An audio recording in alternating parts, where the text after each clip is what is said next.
I will tell a little bit about a gender equality survey we have, are being conducting actually. So this is the very first results of that. The CESAER organization is an organization of roughly 50 engineering universities or universities of science and technology in Europe. And we join forces in many ways. And among others, we have a human resources task force, which I'm heading.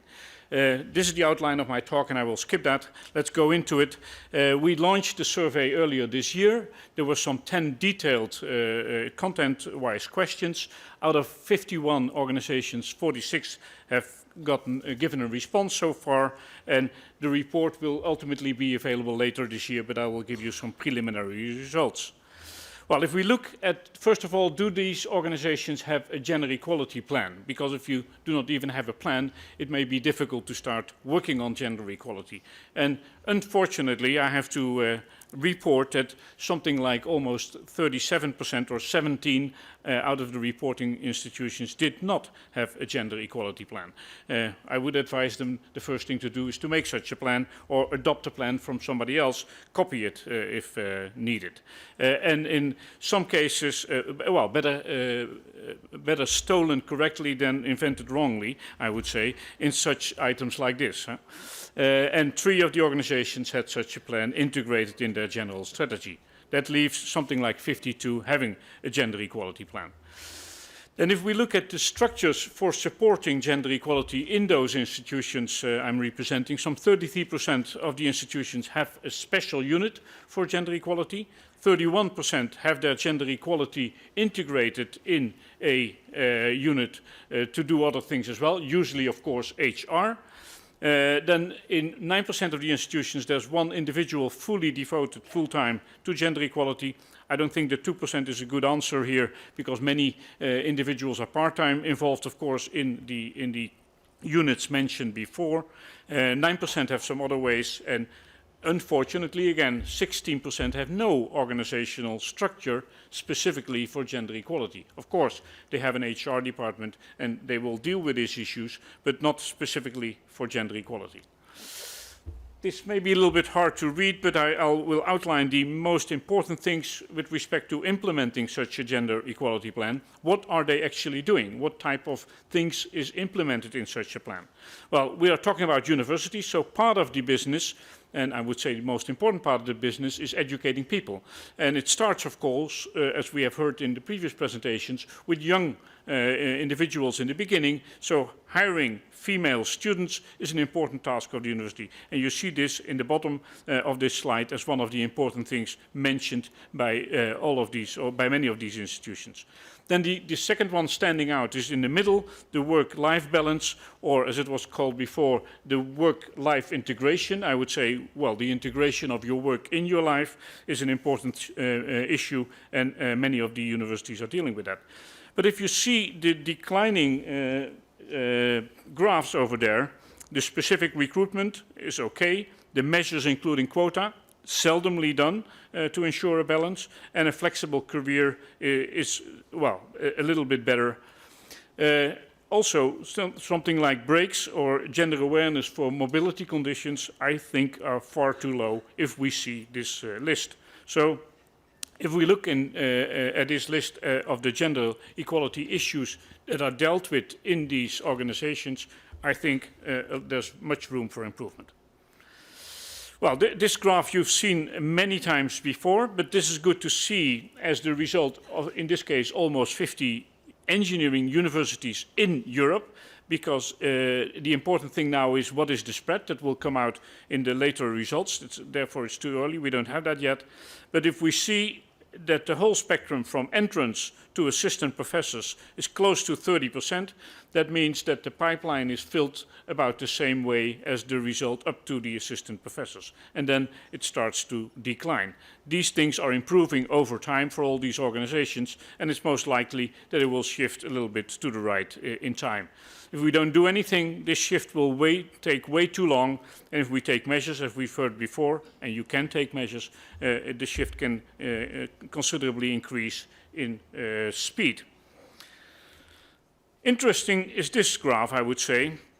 if we look at the department heads, the deans and the rectors, it's in between some 15 and 10% for these universities, but unexpectedly maybe some 26% of the vice rectors. There's maybe also a signal here in this graph. People apparently are not daring to appoint their rectors if they are female, but vice rector, okay, they could do with that. That's my impression of this graph. So I don't interpret it as positive. I would rather switch the rectors and vice rectors in this graph in order to make it a little bit more positive. But anyway, at the level of department heads, deans, vice rectors and rectors, it's not very high. 5 out of 46 universities are led by female rectors or an equivalent, and 40 out of 154 vice rectors are women, and that's slightly better. I've been, for example, in my own university, rather successful since I have been rector for about 4 years. I've been able to replace 3 of the 8 deans for female deans, which is not a bad result if you, of course, realize that you do not replace the deans every year, but only every 8 years. That means basically I've almost only hired female deans.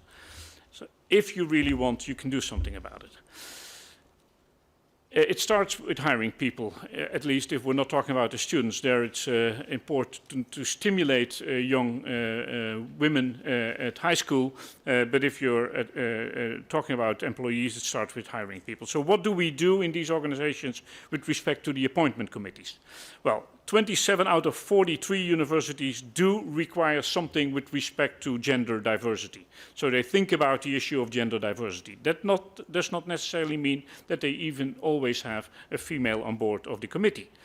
21 out of 43 do have a female on the committee, at least one, and in some cases 2. And it's interesting to note there's one university that demands 50% of the committee is supposed to be of women. That's a difficult task, and maybe not a fair task, because this puts a lot of burden on the women in these organizations to sit on all these committees. So also there, I think we have to find a balance. We are gradually moving up in my organization from 1 to 2 researchers on the committee. I'm not talking about the HR individual, which is also usually a woman, but I'm talking about researchers on the committee because we can afford it by now. But it has to do with the number of women available for those positions, and you have to look at that as well. Gender expertise is provided in almost all of these committees by the university, some 70%. This is also, again, an interesting and striking result. If you look at the percentage of female grantees of FP7 results in the form of starting grants, consolidated grants, advanced grants of the ERC, or the Marie Curie Fellows, or the incoming fellows, and the coordinators of the framework programs, you see very low numbers. This is worrying me, especially if you look at the left part of the graph, where you see that only some 10 to 15% of the grant receivers are female, while we saw that something like 30% of the scientists in these organizations are the ones writing those proposals. And this could well have to do with what was mentioned earlier earlier today. Okay. What is the focus? What has the focus been recently? Have we reached something, and what will be the focus in the near future? The past experiences is that there's more visibility of women in leading positions, there's an increased awareness of the importance of diversity, and mainly measures towards changing institutional cultures, attitudes, and perceptions are the ones that are being dealt with, but they take a long time. By the way, I do think changing the culture is the ultimate thing to do. Keep on pushing until the culture is right, and it will take a long time, unfortunately. And there's a slow increase in the percentages of women. I can give you interesting examples of what you can do to increase it further, but that may become in the discussion later on.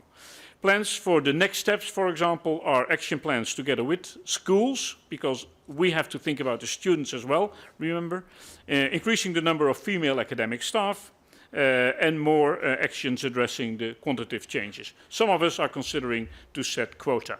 I'm not sure myself yet whether that's a good thing to do.